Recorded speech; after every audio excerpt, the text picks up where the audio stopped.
Hey guys, welcome back to my channel, and I'm here with a new video for you guys. So today I want to talk about integrated circuits, phototransistors, and how we can use them together to accomplish tasks. So here I have a phototransistor, which you can see over here in my circuit over here. So this phototransistor has a collector, an emitter, and a base. In this specific type of phototransistor, the base is not present. It's already built in with the collector and the emitter. So the way this phototransistor works is the more light I shine through this phototransistor, the less resistance, resulting in more electrons flowing through the collector and emitter, resulting in higher current output. The less light I show through this, the higher the resistance, limiting the flow of electrons through collector to emitter, resulting in lower current output. So this is achieving a wide variety of voltages, resulting in an analog signal. Why is this happening though? Because resistance and voltage drop are directly related to each other. So the higher resistance, the higher voltage drop. Lower resistance, lower voltage drop. And the amount of resistance is directly related to how much light I show through this. So higher light, less resistance, less voltage drop. Lower light levels, higher resistance, higher voltage drop. This results in a wide variety of voltage sent to the Raspberry Pi, resulting in analog signals, which I connect to the Raspberry Pi. But here's our problem: the Raspberry Pi cannot communicate with this phototransistor because the Raspberry Pi only understands digital signals, or 0 or 1, or 0 or 3.3 volts, while this phototransistor is showing a wide variety of voltages which the Raspberry Pi cannot understand. So this is where the integrated circuit comes in. And you can see over here in my circuit over here. So this integrated circuits, or commonly known as IC, have a wide variety of functions. Each different integrated circuit has a specific purpose. So integrated circuit is a device that has tightly compacted circuits used to achieve a task. In this particular integrated circuit, the purpose of this is to convert analog to digital signals, conversion.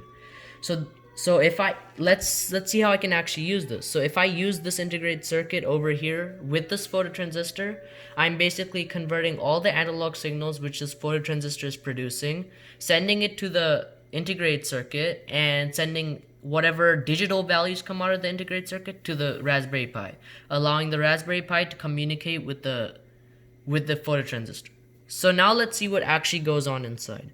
So this specific integrated circuit has 16 pins. Pins 1 through 8 are input pins, meaning I can connect analog devices like sensors and analog devices like phototransistors, connect them to these 8 ports, and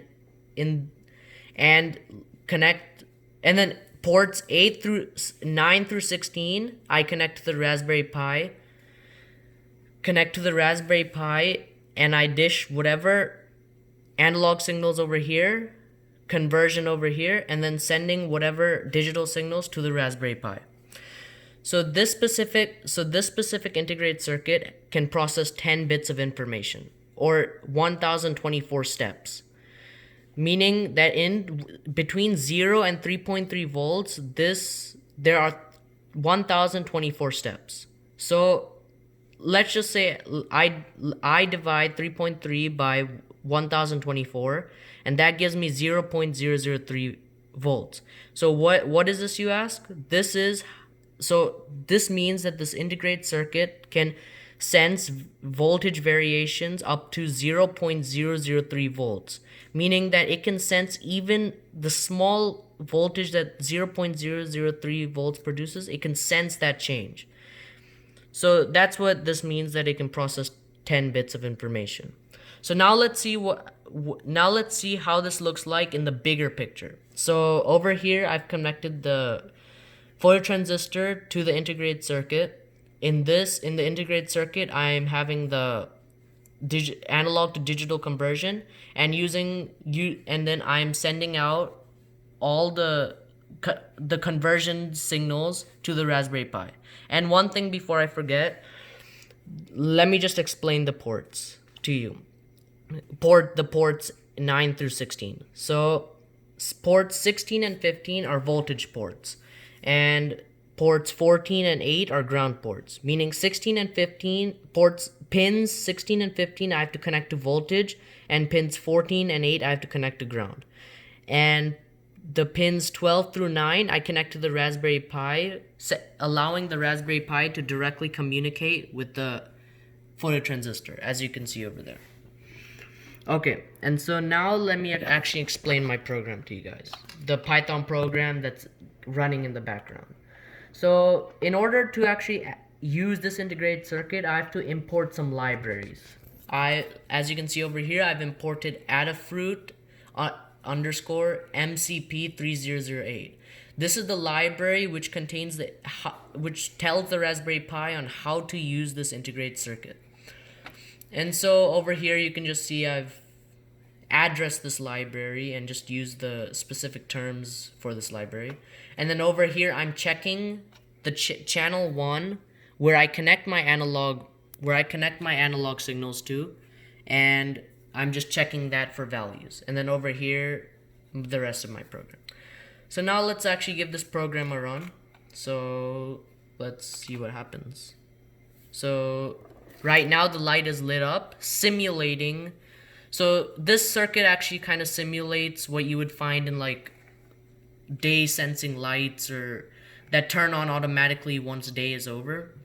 So let me actually demonstrate this. So over here I have a light. So when I shine this light, this is demonstrating the arrival of dawn. So over here I'm shining the light, and as you can see over here it turns off, signaling that day has arrived and the light can turn off. But as soon as the light goes away, the light turns back on, signaling that night has arrived and you need light to see outside.